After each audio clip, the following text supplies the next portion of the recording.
더 심도 있게 알아봅니다. 미국의 5월 소비자 물가 지수가 예상치를 상회함에 따라 곧 개장을 앞두고 있는 우리 국내 증시도 타격을 피해가기는 힘들 것으로 보이는데요. 주요 증권사 리서치 센터장들을 통해 취재한 증권부 기자를 통해 진단해보는 시간, 증권부 김종학 기자와 함께 해보겠습니다. 어서 오세요.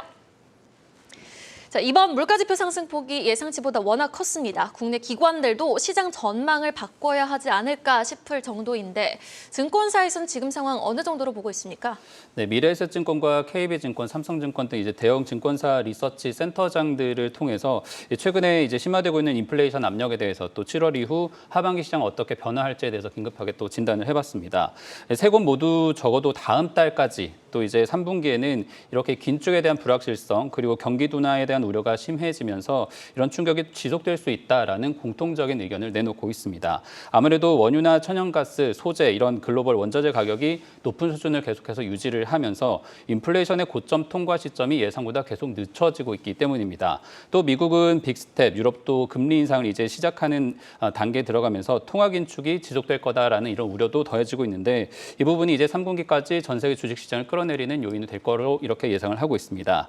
이로 인해서 코스피 기준으로 보면 3분기까지 저점을 2,500선, 2,600선 정도를 지지선으로 삼고 테스트하는 흐름이 계속해서 나올 수 있다라는 전망이고요. 그러면서도 상당한 반전이 가능하다라는 의견도 동시에 또 내놓고 있습니다. 이에 대한 설명을 하기 전에 최근에 진행되고 있는 인플레이션에 대한 각 센터장들의 전망을 인터뷰로 먼저 들어보겠습니다.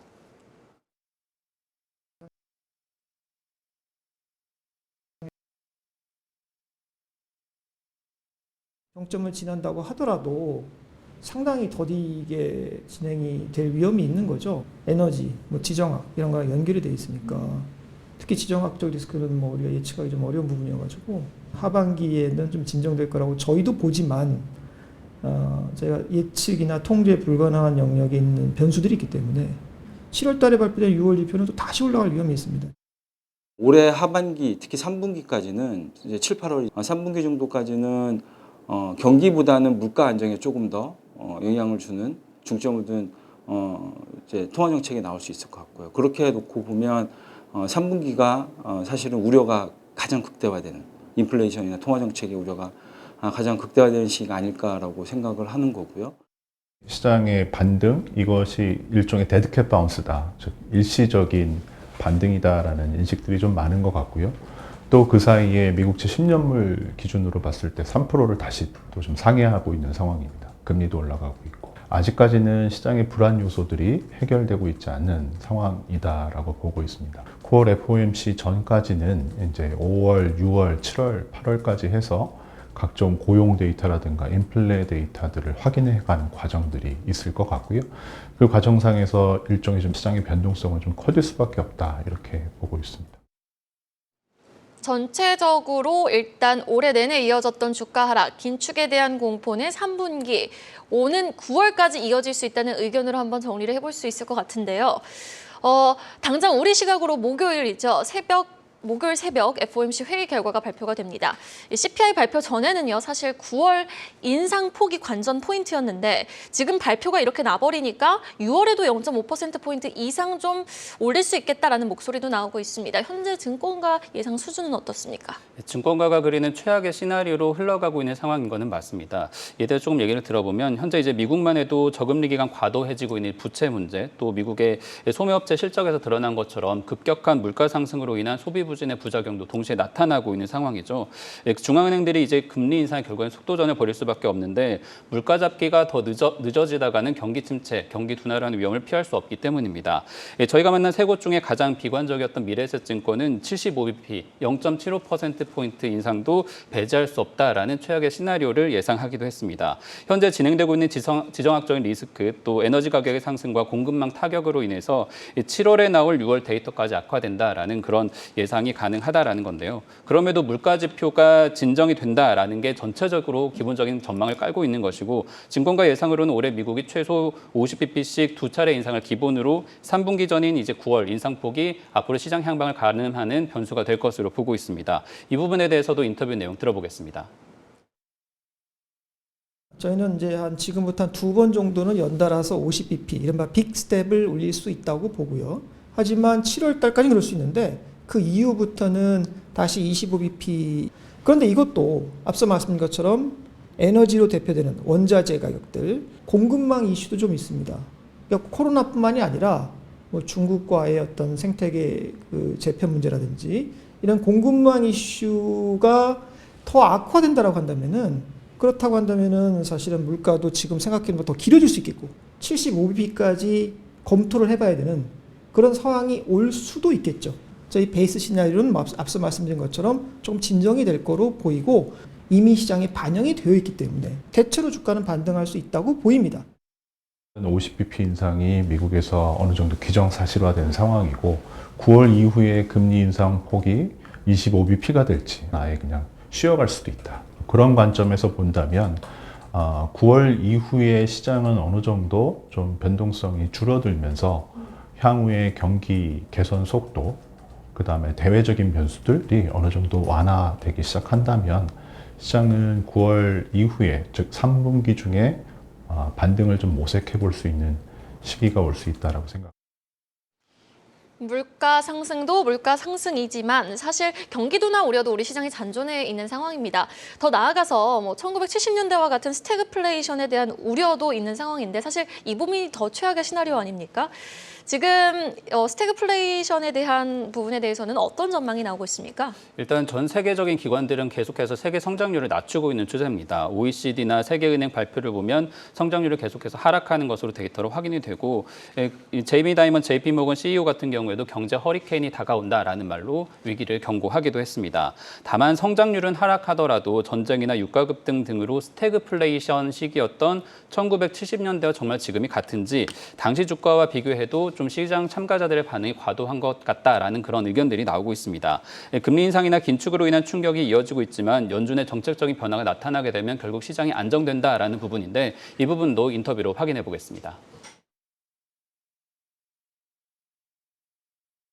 그런데 지금 그걸 스태그플레이션 걱정을 하는데, 그리고 진짜 우리가 역성장을 하고 물가가 두 자릿수를 걱정하면서 스태그플레이션 얘기를 하는 게 아니잖아요. 우리나라 잠재 성장률 자체가 이제 2%대인데 이게 뭐 1%대라고 침체라고 얘기할 수 있는 건지 그거는 잘 모르겠어요. 길게 보면 금융위기 이후에 10년 넘게 한 방향의 그 경제 정책 변화가 있었죠. 짧게는 한 2, 3년의 어떤 큰 변화에 방향을 트는데 지금 뭐 한 6개월, 7개월 됐는데 이게 너무 고통스럽고 이게 영원히 지속될 거다라고 생각하시는 것도 좀 너무 짧게 보시는 게 아닌가라는 생각이 들고. 상반기보다는 하반기를 조금 나아질 걸로 보고 있습니다. 그동안에 주가를 짓눌렀던 몇 가지 악재들 있지 않습니까? 예를 들면 가장 중요한 인플레, 그리고 그에 따른 통화 긴축 우려, 이런 것들도 아마도 올 2분기, 지금 2분기를 정점으로 해서 조금씩 누그러질 것 같기는 해요. 그 속도는 조금 봐야 되겠습니다만. 그래서 최악은 지날 수도 있겠다. 레이 달리오가 얼마 전에 그런 얘기를 했더라고요. 주식이 더 쓰레기다. 이제 그런 얘기도 했는데, 그래서 현금을 가져가야 된다라고 하지만 인플레이션율이 8%, 뭐 7%, 8%에 육박하는 상황에서 현금을 가져간다는 것은 그 자체로 현금의 가치가 떨어지는 거지 않습니까? 결국은 쓰레기가 아닌 좋은 주식을 담아가는 것이 가장 인플레이션을 해체하기에 좋은 전략이다라고 생각을 하고 있습니다. 요즘 사실 장이 이렇다 보니 결국 투자자들한테는 중요한 게 자산 배분과 업종 선별이라는 전략이 될 것 같은데요. 뭐 채권 많이 산다 그러고 달러 많이 산다라는 기사 너무 많이 봤거든요. 네. 리서치 센터장들의 인사이트 가운데 좀 참고해 볼 만한 내용도 있었나요? 일단 3분기까지 변동성을 피할 수 없다라고 한다면 업종을 좀 선별하는 그런 전략이 필요할 텐데, 이런 업종이나 종목으로 들어가면 주목할 부분이 바로 최근에 중국을 배제하고 있는 공급망의 대표한 부분입니다. 얼마 전에 바이든 미국 대통령이 윤석열 대통령을 처음 만난 자리가 삼성전자 평택 공장이었잖아요. 여기에서 이제 반도체에 대한 어떤 기회가 있을 수 있다라는 예측이 나오고 있고, 또 전기차를 생산하는 현대차, 2차 전지 등이 연관지어서 주목을 함께 받았습니다. 전 세계 무역 질서가 고도화된 중국의 생산 능력에 의지해왔던 과거에서 코로나 팬데믹 이후에 이 자국 내 생산 또 우방국 위주로 재편하는 과정에서 움직임이 일어나고 있는데, 한국이 이런 산업에서 수혜를 보면서 하반기 이후 시장에 함께 어떤 혜택을 받을 수 있다라는 예측입니다. 센터장 3인이 모두 반도체와 2차 전지를 장기간에 걸쳐서 수혜를 입을 수 있는 산업으로 지금 꼽고 있고, 각국이 정책적으로 이끌면서 실제 숫자가 나오는 이런 기업들에 투자하는 전략을 고려해 볼 만한 고려해볼 만하다고 조언을 하고 있습니다. 이 부분도 인터뷰로 확인해 보겠습니다. 반도체, 2차 전지, 로봇, 친환경 이렇게 네 가지 업종 내지는 투자 테마를 가장 저희가 하반기에 유망하게 좀 말씀드리고 있습니다. 그러니까 예를 들어서 이제 반도체 같은 경우에는 실제로 반도체 칩을 생산하는 업체들도 있지만 저희가 조금 더 좋게 보고 있는 거는 이제 장비, 반도체 장비 업체들을 조금 더 고비용이 장기화되는 국면에서 프라이싱 파워가 있어서 넘길 수가 있겠느냐 등등 기업 마진을 잘 방어할 수 있는 그런 기업들에 투자한다.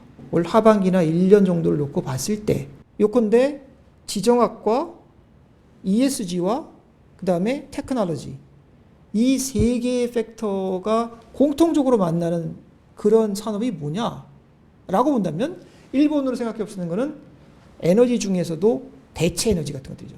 지정학과 테크놀로지 이 두 가지가 맞물리는 부분이 IT 반도체죠.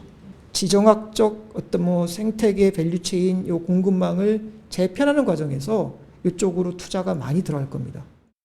반도체라고 하면 대표적으로 삼성전자, 그 다음에 자동차라고 하면은 최근에 이제 계속해서 실적이 좋은 기아자동차, 그다음에 은행 금융주 안에서는 KB금융 이렇게 좋아하고 있습니다. 그 이외에 경기 방어주적인 성격을 갖고 있는 종목들, 예를 들면 통신업종이라든가, 그다음에 정유라든가, 그다음에 이제 방산 관련된 이런 종목들도 일정 부분은 좀 포트에 담아가시는 필요가 있다라고 보고 있습니다. 이런 전망을 종합하자면 기본적으로 미국이 이끄는 공급망 재편, 국제 질서에 따른 투자 기회가 많다라는 겁니다. 이를 설명한 센터장들이 또 인상적으로 설명한 부분 중에 미국 바이든 대통령도 중국의 시진핑도 경기 부양을 신경 쓰지 않을 수 없는 상황이다라는 겁니다. 둘 다 오는 가을에 선거와 3년인 이벤트가 있기 때문인데 이는 미국은 유가 급등을 진정시키기 위해서 이미 사우디와 관계 개선 움직임을 보이고 있고 중국도 도시 봉쇄라는 초강경 대응 대신에 전 세계 긴축 여파로 타격을 입고 있는 자국 내 경기 부양 이런 부분에 신호를 내기 시작했습니다. 한국을 비롯해서 지난주 또 호주, 또 오는 7월부터 유럽중앙은행 등 각국의 금리 인상이 하반기 정점을 지날 거라라는 예상에 대해서도 또 좀 시장에 기대해볼 만한 포인트로 지금 여겨지고 있습니다. 센터장들은 이런 흐름 속에 미국의 달러화 강세도 진정이 되면서 환율로 인한 우리 시장의 시장 불안도 조금 진정될 수 있다 이렇게 예상을 하고 있습니다. 오늘과 이번 주 미국 FOMC 회의로 인해서 이런 경로의 기울기는 조금 바뀔 수가 있겠지만 이 시장이 최악으로 흐르지 않을 것이다라는 전망을 봤을 때 향후 투자에 조금 더 참고해볼 대목이 있는 것 같습니다. 네, 증권부 김종학 기자 주말에도 수고 너무 많으셨습니다. 오늘 말씀 고맙습니다. 고맙습니다.